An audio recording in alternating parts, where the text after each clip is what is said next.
entender que temos que descansar em Deus. Os louvores foi acerca de descansar, as oportunidades foi acerca do poder e do controle de Deus. Então só falemos aquilo que Deus quer continuar falando nessa noite. Salmo 91 é um salmo bem conhecido pela igreja, que diz assim: aquele que habita no esconderijo do Altíssimo, à sombra do Onipotente, descansará. Direi do Senhor, Ele é meu Deus, o meu refúgio e a minha fortaleza, e nele confiarei, porque Ele te livrará do laço do passarinheiro e da peste perniciosa. Ele te cobrirá com as suas penas, e debaixo da tua entrada estarás seguro. A sua verdade é escudo e broquel. Não temerás espanto noturno, nem seta que voa de dia, nem peste que ande na escuridão, nem mortandade que assola o meio-dia. 1000 cairão ao teu lado, e 10.000 à tua direita, mas tu. Só até aí. Você pode sentar glorificando o nome do Senhor. Glória a Deus! Irmãos, entendemos que o Salmo 91, de certo, ele não tem um autor, mas, devido ao Salmo 90, alguns doutores e estudiosos que analisam a Bíblia atribuem o Salmo 91 a Moisés. Grande parte atribui a Moisés, outra grande parte atribui a Davi. Se alguém pregar no Salmo 91 acerca da história de Davi, não seria errôneo. Por quê?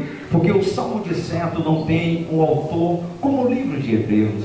O livro de Hebreus, alguns atribuem a Paulo, mas de certo não tem um autor de escrita. Então, nessa noite, eu quero ficar com a maioria e a grande parte que escolhe Moisés, entendendo que deste salmo a gente entende que muitos da igreja conhecem o salmo de cor e salteado, e em casa alguns na oração oram o Salmo 91 do versículo 1 até o último versículo. Entendemos que vemos também no século 21 que alguns abrem no carro e deixam no sol, outros deixam na sala estampado, alguns deixam na cozinha, outros até gargantilha, como o Salmo 91 carrega, alguns no pescoço, outros no braço, porque a igreja entende que o poder do Salmo 91 sobre a vida do cristão é muito grande, e que o salmista relata a forma e o cuidado que Deus tem com pessoas que estão debaixo da sua cobertura.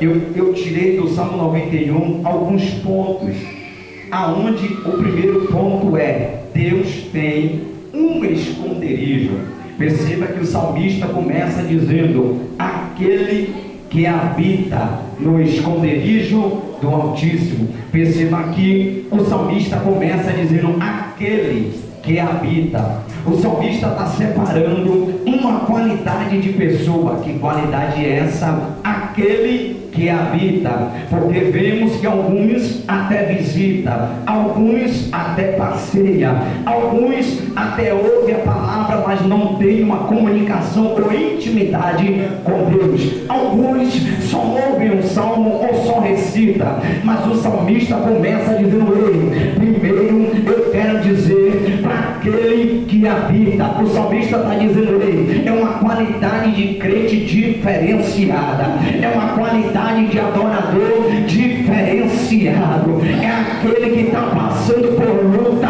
mas ele continua adorando, é aquele que o gigante se levantou, mas ele continua adorando, é aquele que olha para a dispensa, não está da maneira que queria, mas ele continua adorando, é aquele que olha para a vida e diz: Deus, a porta que eu quero ainda não se abriu, mas eu vou continuar adorando. O carro que eu quero ainda não chegou, mas eu vou continuar adorando. Deus,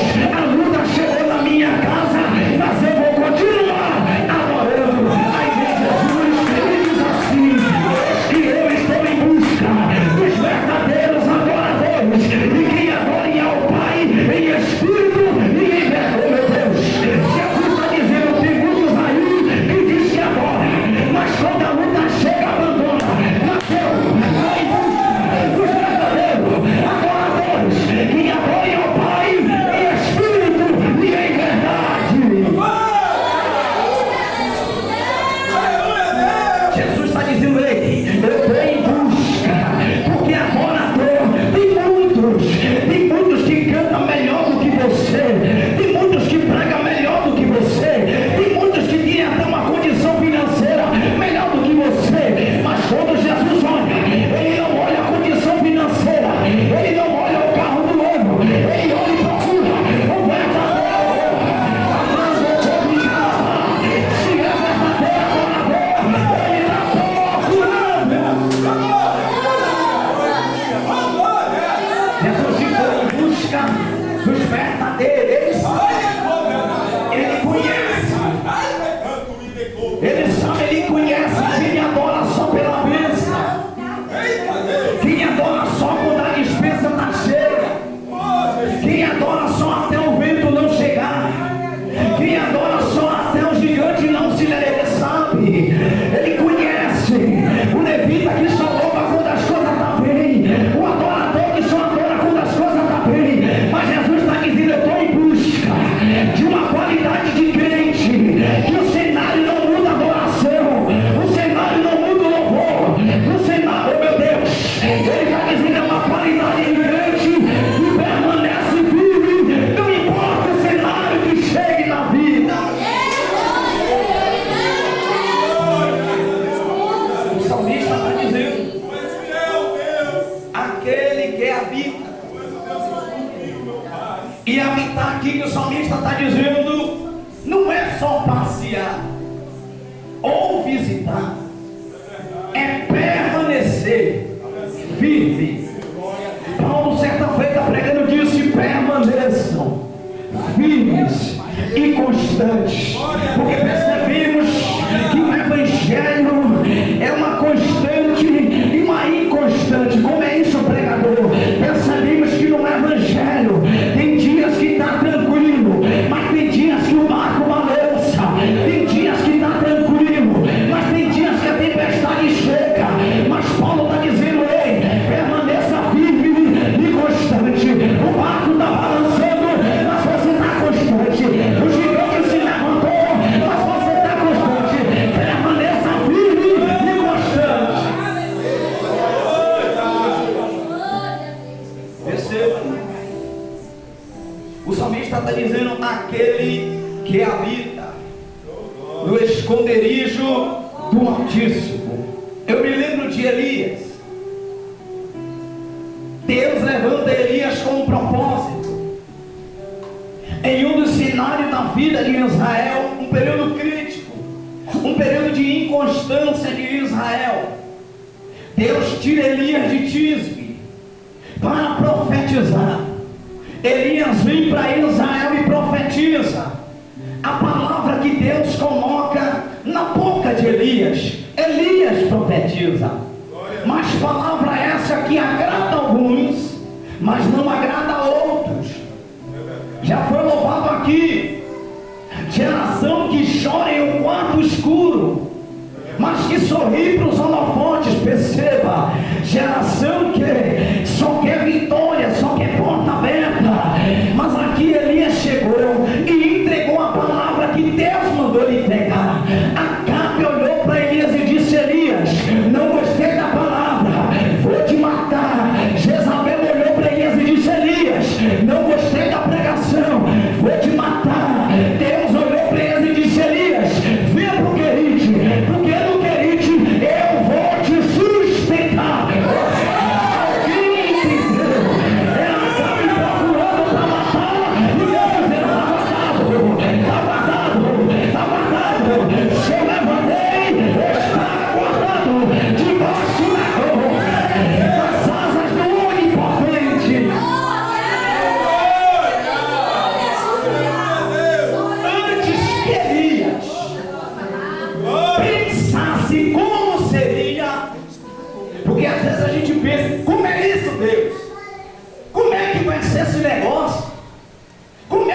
ser a chamada? Como é que vai ser o direcionamento? Eu vou comer como? Eu vou fazer como? Antes que Elias pensasse, Deus disse: Elias, eu já ordenei os corvos para lhe sustentar. Deus está dizendo: antes que você chegue lá, o corvo eu já ordenei, já dei a palavra, já preparei tudo. Eu já está tudo preparado na tua vida, e a vitória vai chegar lá antes que você chegue. Deus está dizendo: antes que você chegue lá, eu já ordenei a bênção sobre a tua vida. É Deus dizendo: eu já preparei tudo. Acabe falou o que vai matar. Jezabel falou o que vai destruir. Procuraram muito. Procuraram muito, mas não conseguiram encontrar. Queridos, Deus colocou na evidência e depois tirou de evidência, e ninguém conseguiu encontrar. Eu me lembro de Davi. Deus que chamou Davi com aproximadamente 16 a 17 anos, de 13 a 17, vai na casa de Davi, escolhe dentre os irmãos para uma chamada de rei de Israel, de 13 a 17 anos. Deus decidiu investir em Davi.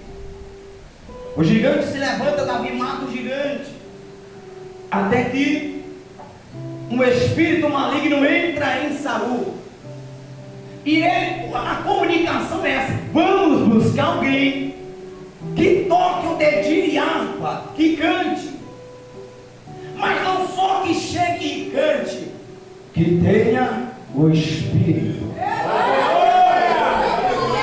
Entendeu? Não é só chegar dedinhado, tocar, cantar bonito.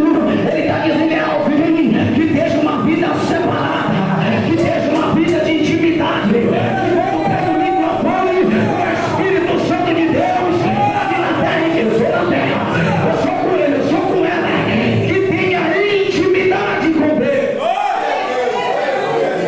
que dedilhe e a presença dele.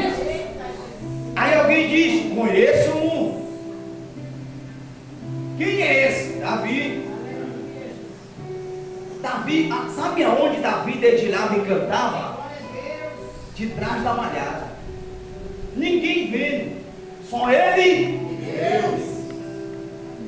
Sendo perseguido, criticado, mas adorando ele. Você sabe de onde Deus vai buscar Eliseu? Detrás da 12ª junta de boi. Deus olha para Elias e diz: Elias, vá buscar Eliseu. Só que Elias já teve um discípulo. Capítulo 19, Elias está na caverna. Capítulo 18 de 1 Reis, quando Elias estava indo para a caverna, a Bíblia diz que Elias passa ali, Berseba, e deixa o moço e segue em direção à caverna. O moço só esperou a luta chegar para abandonar Elias. Entendeu não? Irmão, tem alguns que só vai ficar até a luta chegar. É só até o vento chegar. O vento chegou, some um, some outro, fica você e Deus. Aí Deus quer de novo o ministério de Elias. Aí Deus diz assim: ei, vá buscar Eliseu. Quando Elias desce, joga a capa sobre Eliseu. Eliseu estava trabalhando. Eliseu olha para Elias e entende: é uma chamada de Deus. Abandona os bois, abandona o aparelho, acende uma fogueira, queima os aparelhos, mata os bois e diz: se Deus me chamou, eu vou cumprir a chamada de Deus que Ele tem na minha vida. E perceba que Eliseu não pregava ainda, mas ele estava dizendo: ei, vou me entregar na mão de Deus e deixa que Deus faz a obra sobre a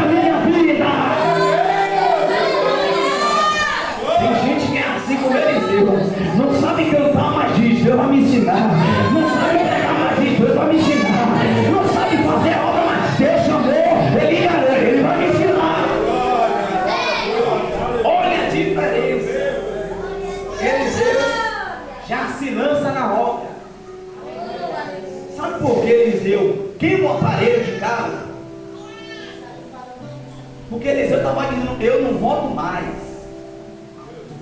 eu não abandono mais. Sabe por que Eliseu matou os bois?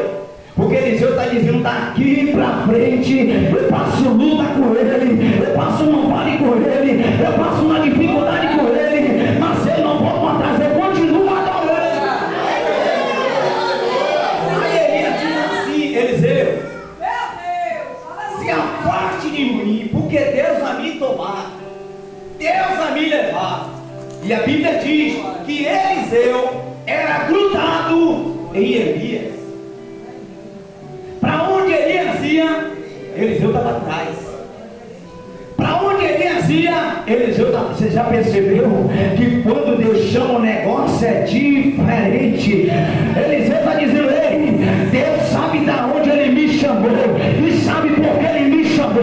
Quando eu coloco a mão é para o negócio andar para frente. Quando eu coloco a mão, meu Deus, é para a obra caminhar na direção de Deus. Receba aqui. Deus que vai buscar Davi. É Deus que vai buscar. E em um dos momentos da vida de Davi, depois que, olhe, a inspiração de Davi é Saul. Por que a inspiração de Davi é Saul? Porque Deus disse a Davi que um dia colocaria ele também como rei de Israel. Só que certo dia Davi andando na rua com Saul, as mulheres olham para Saul e dizem: Saul matou 10 mil. Só que Davi matou 10 milhares. O coração de Saul incha. Agora Saul começa a perseguir Davi. E em um certo dia de perseguição, a Bíblia diz que Davi entra numa caverna. Saul sente vontade e necessidade de ir ao banheiro. Entra na caverna que Davi estava, passa do lado de Davi, mas não consegue enxergar Davi. Deus tem o esconder. Você não entendeu, não? Davi foi lá, arrancou um pedaço da orla de Saul e mostrou para ele: se eu quisesse, eu te matava. Deus te entregou na minha mão. Você sabe o que Deus fez, irmão? Cegou Saul. Deus tem um esconder. E quantas vezes Deus não cegou o inimigo para que não tocasse na tua casa, para que não tocasse na tua família, para que não tocasse na tua vida. Quantas vezes Deus não cegou Satanás para que ele não tragasse a tua vida. Saul passou do lado de Davi, mas não conseguiu enxergar Davi. Era Deus dizendo: eu estou guardando, eu estou cuidando, eu estou dando livramento, porque eu sou a tua vida, Davi. E como não lembrar de Moisés? Quando Moisés nasce, quando Moisés é entregue a Joquebede, Moisés é entregue no período difícil de Israel. Faraó disse para matar todas as crianças, se nascesse homem. Nesse momento Deus dá um filho a Joquebede. A Bíblia diz, e entendemos assim: criança não nasce calada, criança nasce chorando. Mas a Bíblia diz que 3 meses a criança ficou na casa de Joquebede. Os soldados passando para a esquerda, passando para a direita, mas não conseguiam ouvir o choro da crise. Era Deus dizendo: Joquebede, enquanto você fizer a tua parte, colocar o joelho no chão, a tua família vai continuar de pé. Eu vou livramento da tua casa, eu vou livramento da tua família. Enquanto você confiar, eu te guardo debaixo das asas do Onipotente.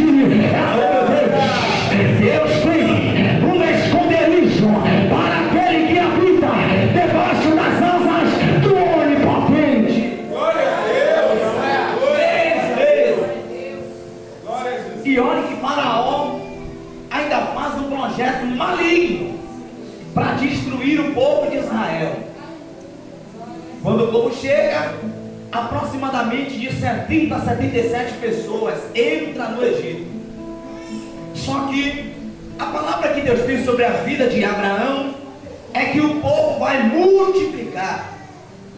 Faraó agora olha para o povo e diz: esse povo está muito grande, chegou aqui pequeno, esse povo está muito grande. Mas perceba aqui, o faraó anterior conhecia José. Esse faraó anterior que conhecia José, ele tinha uma amizade com José. Mas a Bíblia diz que esse faraó morre e se levanta outro faraó. O outro faraó que se levanta, olha para o povo e diz: esse povo está muito grande, vamos colocar cargas, vamos colocar maioral, vamos começar a oprimir o povo. Ele começa a perseguir, porque ele não conhece a história do povo. Como ele não conhece a história do povo, ele decide perseguir o povo, colocar cargas e maiorais. Mas a Bíblia diz que quanto mais ele perseguia, mais o povo... Alguém entendeu? Alguém entendeu? É Satanás dizendo: eu vou destruir ela, eu vou destruir ele, eu vou parar a chamada, eu vou parar esse homem. E Deus dizendo: é agora que eu vou crescer ele mais, é agora que eu vou crescer ela mais. Só porque você se levantou, eu vou crescer, eu vou abençoar ainda mais. Quanto mais ele se levantava, mais o povo crescia. Tem luta que parece que vai travar, mas é aí que Deus começa a abrir as portas. É aí que Deus começa a abrir. Já foi falado aqui sobre confiança, já foi falado aqui sobre descansar. Tem hora que Deus deixa um cenário em que muitos olham e dizem assim: Deus, que é isso, Deus? Olha onde chegou. Mas o impossível para mim e para você não é impossível para Deus. Deus trabalha nas causas impossíveis para mostrar para o ser humano que Ele é Deus. Aí Faraó faz um projeto, chama a cifra, chama a tua parteira e diz assim: quando a zebreia tiver para gerar, entre na casa dela e mate a criança de dentro para fora. Só que a Bíblia diz que cifra e pua vinha, mas quando a zebreia estava para gerar, Deus abençoava e a criança nascia antes que cifra e pua chegasse na casa da zebreia. Era Deus dizendo: na casa dela não, Satanás, na casa dela a minha mão está estendida. O projeto meu do inimigo vai prevalecer sobre a casa e a família dela. Era Deus dizendo: estou passando. Esse povo tem um dono, esse povo tem um general, esse povo tem um dono. Primeiro ponto, Deus tem um esconderijo para aquele que habita. Aí o salmista continua dizendo: a sombra do onipotente descansa. Primeiro ponto, Deus tem um esconderijo. Segundo ponto, descansa.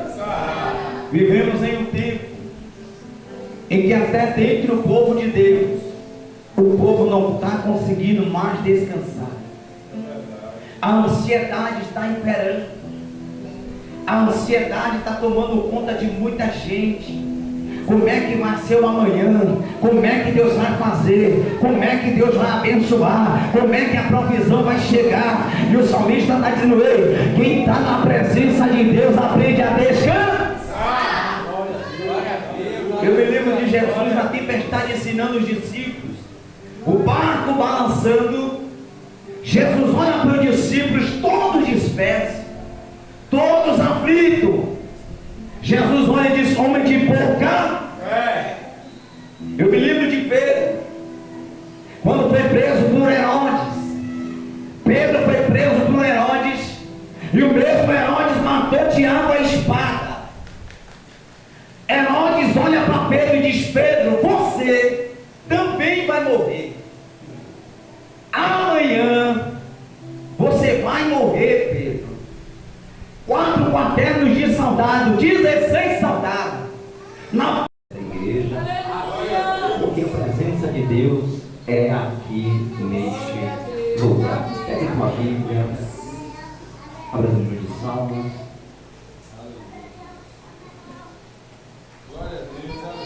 Abra no Salmo 91. Glória a Jesus. Oh, glória. Todo direcionamento do início do culto até agora nos leva a entender que temos que descansar em Deus. Os louvores foi acerca de descansar, as oportunidades foi acerca do poder, do controle de Deus. Então só faremos aquilo que Deus quer continuar falando nessa noite. Salmo 91 é um salmo bem conhecido pela igreja, que diz assim: aquele que habita no esconderijo do Altíssimo, à sombra do Onipotente descansará. Direi do Senhor, Ele é meu Deus, o meu refúgio e a minha fortaleza, e nele confiarei, porque Ele te livrará do laço do passarinheiro e da peste perniciosa. Ele te cobrirá com as suas penas, e debaixo da tua entrada estarás seguro. A sua verdade é escudo e broquel. Não temerás espanto noturno, nem seta que voa de dia, nem peste que ande na escuridão, nem mortandade na sola meio-dia. 1000 cairão ao teu lado, e 10.000 à tua direita, mas tu só até aí. Você pode sentar glorificando o nome de Deus. Glória a Deus. Irmãos, entendemos que o Salmo 91, de certo, ele não tem um autor, mas, devido ao Salmo 90, alguns doutores e estudiosos que analisam a Bíblia atribuem o Salmo 91 a Moisés. Grande parte atribui a Moisés, outra grande parte atribui a Davi. Se alguém pregar no Salmo 91 acerca da história de Davi, não seria errôneo, porque o Salmo de certo não tem um autor como o livro de Hebreus. O livro de Hebreus, alguns atribuem a Paulo, mas de certo não tem um autor de escrita. Então, nessa noite, eu quero ficar com a maioria e a grande parte que escolhe Moisés, entendendo que deste salmo a gente entende que muitos da igreja conhecem o salmo de cor e salteado.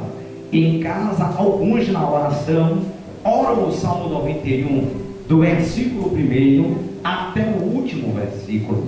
Entendemos que vemos também no século 21 que alguns abrem no carro e deixam no sol, outros deixam na sala estampado, alguns deixam na cozinha, outros até gargantilha, como o Salmo 91 carrega, alguns no pescoço, outros no braço, porque a igreja entende que o poder do Salmo 91 sobre a vida do cristão é muito grande, e que o salmista relata a forma e o cuidado que Deus tem com pessoas que estão debaixo da sua cobertura.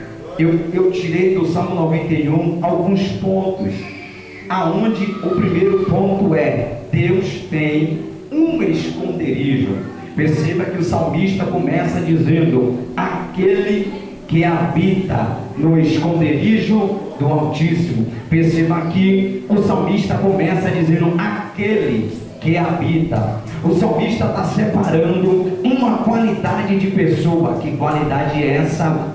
aquele que habita, porque vemos que alguns até visita, alguns até passeia, alguns até ouvem a palavra, mas não tem uma comunicação ou intimidade com Deus. Alguns só ouvem um salmo ou só recita, mas o salmista começa dizendo: ei, primeiro eu quero dizer para aquele que habita. O salmista está dizendo: ei, é uma qualidade de crente diferenciada, é uma qualidade de adorador diferenciado, é aquele que está passando por luta, mas ele continua adorando, é aquele que o gigante se levantou, mas ele continua adorando, é aquele que olha para a dispensa, não está da maneira que queria, mas ele continua adorando, é aquele que olha para a vida e diz: Deus, a porta que eu quero ainda não se abriu, mas eu vou continuar adorando. O carro que eu quero ainda não chegou,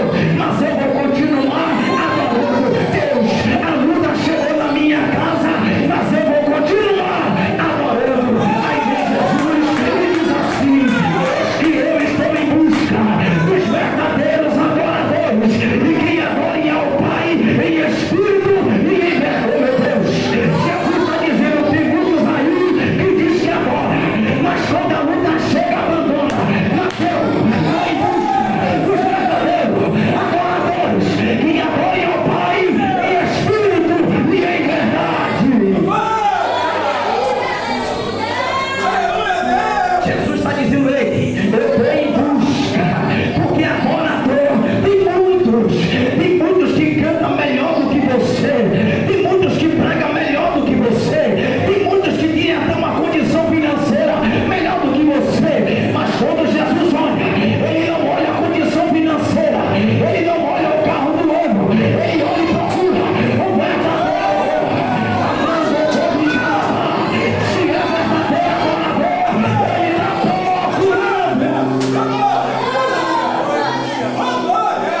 Jesus ficou em busca dos verdadeiros.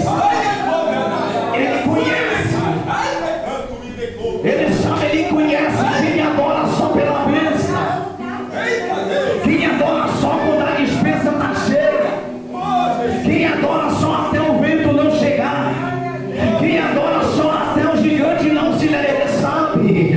Ele conhece o levita que só louva quando as coisas estão bem, o adorador que só adora quando as coisas estão bem. Mas Jesus está dizendo: eu estou em busca de uma qualidade de crente, que o cenário não muda a adoração, o cenário não muda o louvor, o cenário, oh meu Deus, ele está dizendo: é uma qualidade de crente que permanece firme, não importa o cenário que chegue na vida.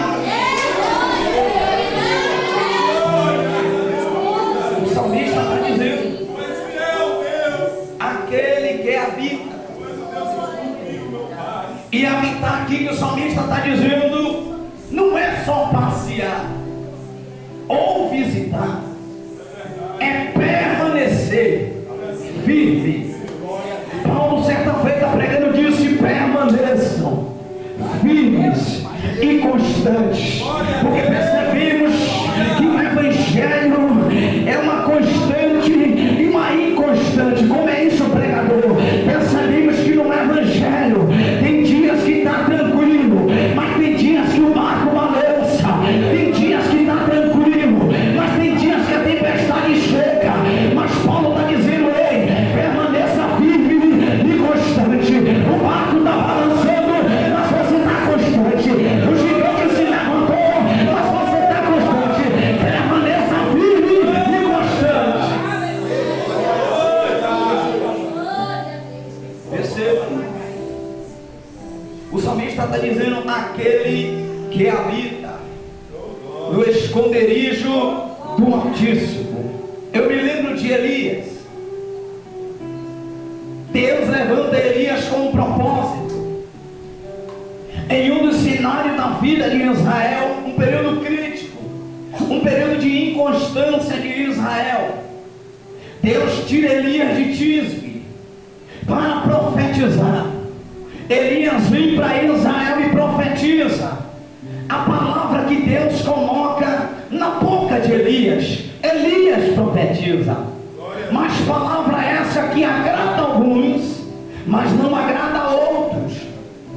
Já foi louvado aqui. Geração que chora em um quarto escuro, mas que sorri para os holofotes. Perceba, geração que só quer vitória, só quer porta aberta. Mas aqui Elias chegou e entregou a palavra que Deus mandou ele entregar. Acabe olhou para Elias e disse: Elias, não gostei da palavra, vou te matar. Jezabel olhou para Elias e disse: Elias, não gostei da pregação, vou te matar. Deus olhou para Elias e disse: Elias, venha para o Querite, porque no Querite eu vou te sustentar. Alguém entendeu? Ela está me procurando para matar, e Deus está guardado, está guardado. Se eu levantei, está guardado debaixo das asas do Onipotente.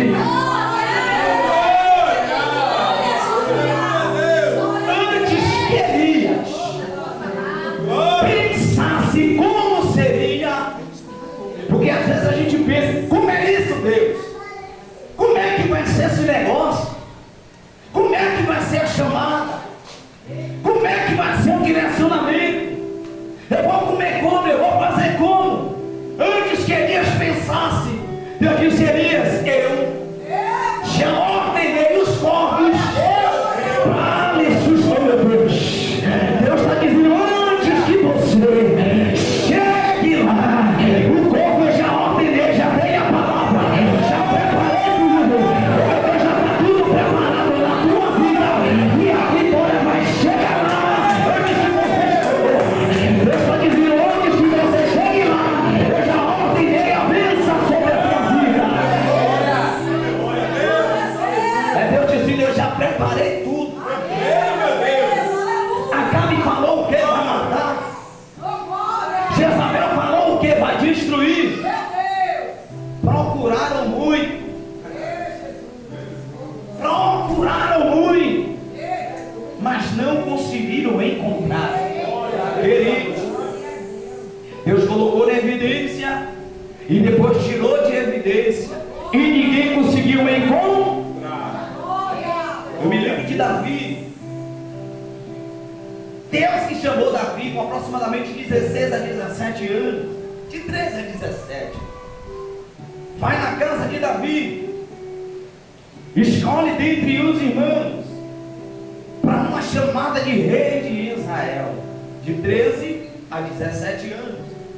Deus decidiu investir em Davi. O gigante se levanta, Davi mata o gigante, até que um espírito maligno entra em Saul, e a comunicação é essa: vamos buscar alguém que toque o dedinho de harpa, que cante, mas não só que chegue e cante, que tenha o espírito. Você entendeu? Não é só chegar, dedicar, tocar, cantar bonito. Ele está dizendo: é alguém que esteja uma vida separada, que esteja uma vida de intimidade, que quando pega o microfone, o Espírito Santo de Deus aqui na terra, e eu sou na terra, eu sou com ele, eu sou com ela, que tenha intimidade com Deus,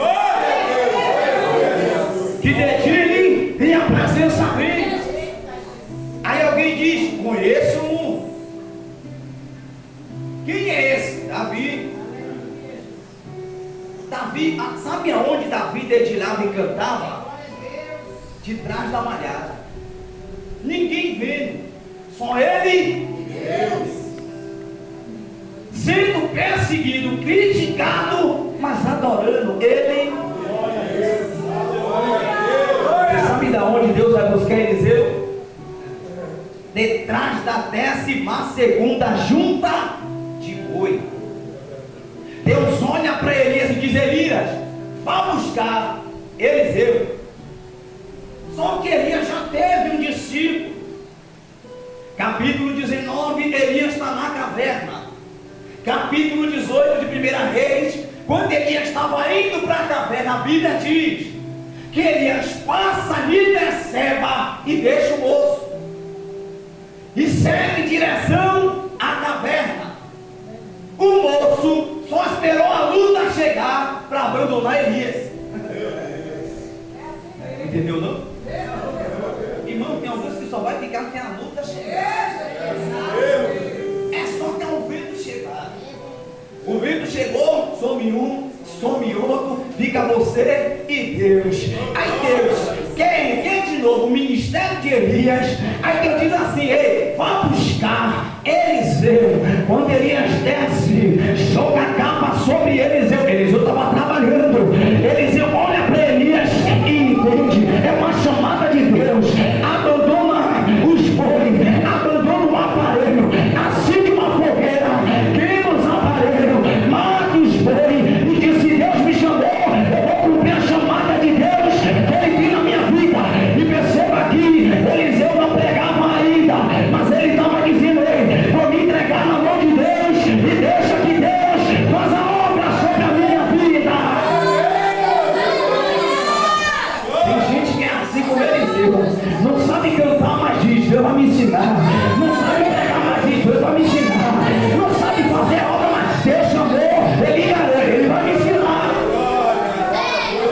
Olha a diferença. Eliseu já se lança na obra. Sabe por que Eliseu queima o aparelho de carro? Porque Eliseu estava dizendo: eu não volto mais,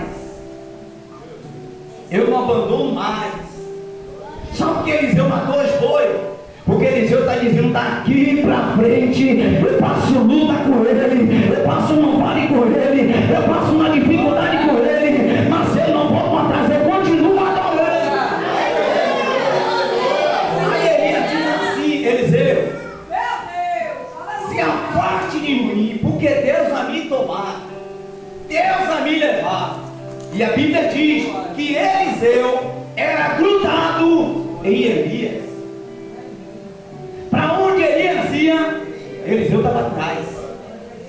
Para onde Elias ia, Eliseu estava. Você já percebeu que quando Deus chama o negócio é diferente? Eliseu está dizendo: ei, Deus sabe de onde Ele me chamou e sabe por que Ele me chamou. Quando Ele coloca a mão é para o negócio andar para frente. Quando Ele coloca a mão, meu Deus, é para a obra caminhar na direção de Deus. Perceba aqui, Deus que vai buscar Davi. É Deus que vai buscar.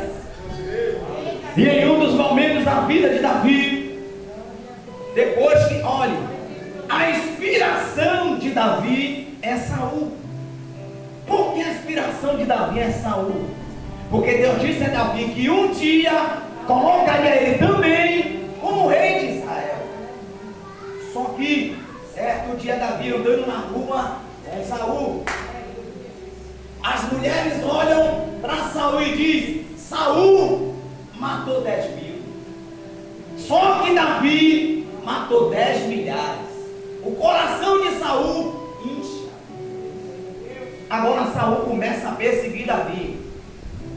E em um certo dia de perseguição, a Bíblia diz que Davi entra numa caverna. Saul sente vontade e necessidade de ir ao banheiro. Entra na caverna que Davi estava. Passa do lado de Davi, mas não consegue enxergar Davi. Deus tem o esconder. Você não entendeu não? Davi foi lá, arrancou um pedaço da orla de Saul e mostrou para ele: se eu quisesse, eu te matava. Deus te entregou na minha mão. Você sabe o que Deus fez, irmão? Cegou Saul. Deus tem um esconder. E quantas vezes Deus não cegou o inimigo para que não tocasse na tua casa, para que não tocasse na tua família, para que não tocasse na tua vida? Quantas vezes Deus não cegou Satanás para que ele não tragasse a tua vida? Saul passou do lado de Davi, mas não conseguiu enxergar Davi. Era Deus dizendo: eu estou guardando, eu estou cuidando, eu estou dando livramento, porque eu sou na tua vida, Davi. E como não lembrar de Moisés?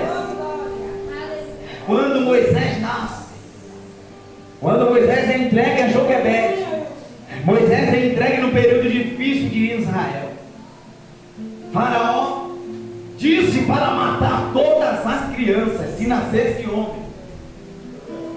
Nesse momento Deus dá um filho a Joquebede.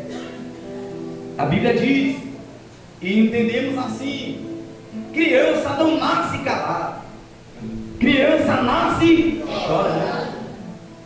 Mas a Bíblia diz que 3 meses a criança ficou na casa de Joquebede. Os soldados passando para a esquerda, passando para a direita, mas não conseguiam ouvir o choro da crise. Era Deus dizendo: Joquebede, enquanto você fizer a tua parte, colocar o joelho no chão, a tua família vai continuar de pé. Eu vou livramento da tua casa, eu vou livramento da tua família. Enquanto você confiar, eu te guardo debaixo das asas do Onipotente. Deus tem um esconderijo para aquele que habita debaixo das asas do Onipotente. Glória a Deus! 3 vezes. Glória a Jesus! E olha que Faraó ainda faz um projeto maligno para destruir o povo de Israel. Quando o povo chega, aproximadamente de 70 a 77 pessoas entram no Egito. Só que a palavra que Deus tem sobre a vida de Abraão é que o povo vai multiplicar. Faraó agora olha para o povo e diz: esse povo está muito grande, chegou aqui pequeno, esse povo está muito grande. Mas perceba aqui, o faraó anterior conhecia José. Esse faraó anterior que conhecia José, ele tinha uma amizade com José. Mas a Bíblia diz que esse faraó morre e se levanta outro faraó.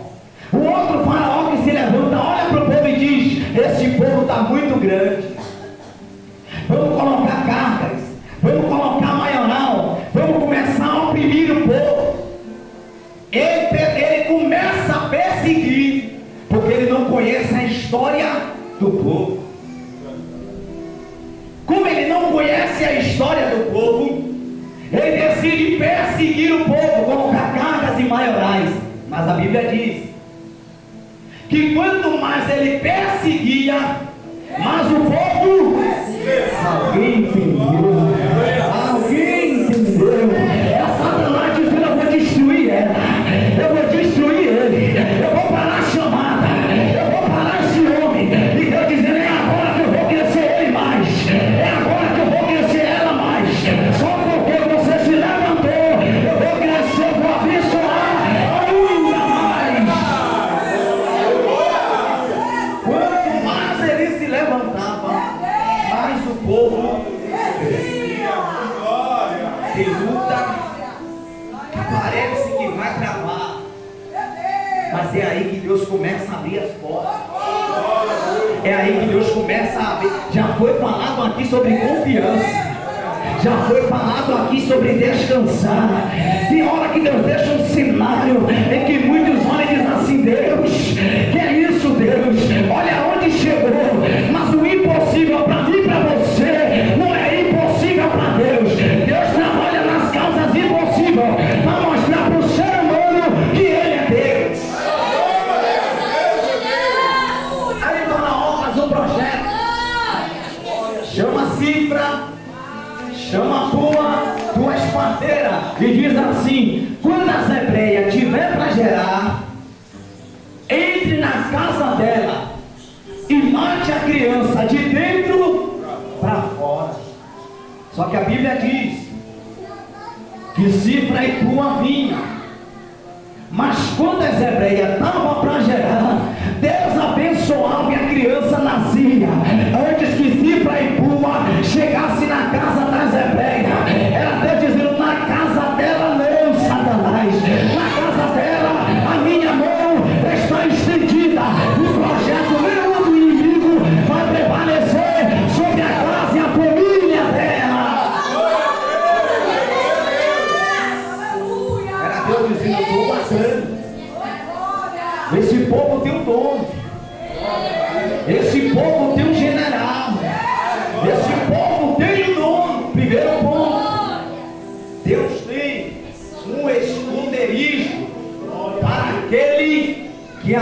vida. Aí o salmista continua dizendo: a sombra do Onipotente descansa. Primeiro ponto, Deus tem um esconderijo. Segundo ponto, descansa. Vivemos em um tempo em que até dentro do povo de Deus, o povo não está conseguindo mais descansar. A ansiedade está imperando. A ansiedade está tomando conta de muita gente. Como é que vai ser o amanhã? Como é que Deus vai fazer? Como é que Deus vai abençoar? Como é que a provisão vai chegar? E o salmista está dizendo: ei, quem está na presença de Deus aprende a descansar. Eu me lembro de Jesus na tempestade ensinando os discípulos, o barco balançando. Jesus olha para os discípulos todos dispersos, todos aflitos. Jesus olha e diz: homem de pouca. Eu me lembro de Pedro, quando foi preso por Herodes. Pedro foi preso por Herodes, e o mesmo Herodes matou Tiago à espada. Herodes olha para Pedro e diz: Pedro, você também vai morrer. Amanhã você vai morrer, Pedro. 4 quaternos de soldado, 16 soldados, na porta do cárcere de Pedro, para que Pedro não saísse. Pedro entra na prisão, debaixo de um decreto de derrota. Imagino eu, que se tivesse um travesseiro, era um travesseiro que ele ia botar a cabeça. Como não tinha, colocou a cabeça em uma pedra mesmo. E a Bíblia diz: dormiu. Você não entendeu não? O homem está debaixo de um decreto de morte, mas o homem está ó, morre. Aí eu: tá bom, eu vou levar. Peguei a chave, todo triste. Peguei a chave, entrei no carro, vou levar ele na UPA. Deixei na UPA, falei pro filho dele assim: ó, quando ele melhorar, me ligue, que eu venho buscar. Ele morreu. Filho dele me liga: varão, não pode mais não, meu pai morreu. Quando ele disse assim: meu pai morreu, o Espírito Santo de Deus falou no meu coração: como ficaria seu testemunho agora? Como ficaria teu testemunho agora? Eu que guardo a tua casa, eu que guardo a tua família. Deixa eu lhe dizer, eu peguei o vírus ainda, não morri, mas o meu filho ficou intacto. E Deus falou comigo: eu guardo a casa, eu guardo a família, eu guardo a parentela. Eu sou Deus na tua vida. Salmo 91. Aí o salmista diz: 1000 cairão ao teu lado, as mil à tua direita, mas tu não serás atingido. Quem lembra de Josafá? Irmãos, Josafá faz uma aliança com Acabe, sem saber e sem direcionamento. Acabe faz um banquete, chama Josafá e diz assim: vai comigo tomar Ramote de Gileade. Ele diz: vou. Aí depois Josafá diz assim: esteia a palavra, sem consultar a Deus. Ele disse que ia entrar na guerra sem falar com Deus. Aí ele diz assim: vamos clamar ao Senhor para ver o que o Senhor diz nessa guerra. 850 profetas clamando. Aí Josafá olha assim: não estou sentindo nada, nem um arrepiado. Sim, esses profetas não é de Deus. Chama Acabe e diz assim: é o que mais acontece no tempo de hoje. Pessoas que querem só vitória, vitória, vitória, sem mudança de vida. Só quer vitória, vitória, vitória. Porta aberta, carro, casa, mas comunhão, intimidade com Deus, mudança de vida, não quer. Aí Josafá diz assim: são profetas comprados. Porque tem profetas comprados que vai chegar e dar só vitória, vitória, vitória. A porta é a direita. Se Deus às vezes está mandando, não dá nada. Aí Josafá diz assim: tem alguma coisa errada. Isso não é Deus. Chama Acabe e diz assim: tem um profeta de Deus aí não? Eu estou vendo que esses profetas aqui é profetizar só para agradar. Aí acaba diz tem um, mas ele não profetiza de mim o que é, porque fala a verdade. E profeta que fala a verdade não agrada a massa, não agrada a multidão, não agrada alguns. Aí ele diz assim, tem um, ele não fala de mim o que é bom, não gosto dele. Aí Josafá diz, é esse que eu quero, porque tem hora que Deus quer apertar, tem hora que Deus quer falar a verdade, e eu tenho que pregar o que Deus coloca na minha boca. E Gaia vem e olha para Acabe e diz, Acabe não desça, se descer, morre. Acabe diz, não tem problema, eu vou descer. Rebelde. Aí Josafá deu a palavra, tinha que descer com ele, debaixo de um decreto. Quando ele desce, a peleja se inicia. Acabe está perdendo a batalha. Todos os companheiros de Acabe estão morrendo. Israel perde a batalha. Acabe ele se transvestiu de soldado e entregou a coroa a Josafá. E disse assim, vá você como rei de frente de batalha. Aí Josafá, quando viu que ia morrer, colocou o joelho no chão e disse, Deus, me perdoa, Deus, entrei numa guerra que não era minha. Aí Deus diz assim, só porque você orou, Deus manda o anjo do livramento, abraça Josafá e livra ele da cova do inimigo. 1000 cairão no teu lado, 10.000 à tua direita, mas você e a tua casa serão aqui. Se coloque de pé nessa noite. Coloque de pé nessa noite. Finalizando. Versículo 15. Ele me encontrará. Estarei com ele na angústia. Livrá-lo-ei. Dar-lhe a abundância. E mostrarei a minha. Quem lembra de Daniel orando 21?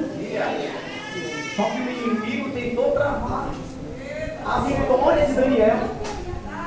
No primeiro dia que Daniel coloca o joelho no chão, o príncipe da Pérsia segura o anjo da resposta, conjecturando Deus olhando no céu e dizendo, por que Daniel ora ainda? Miguel, vem cá, chama Miguel, o guardador do céu, e diz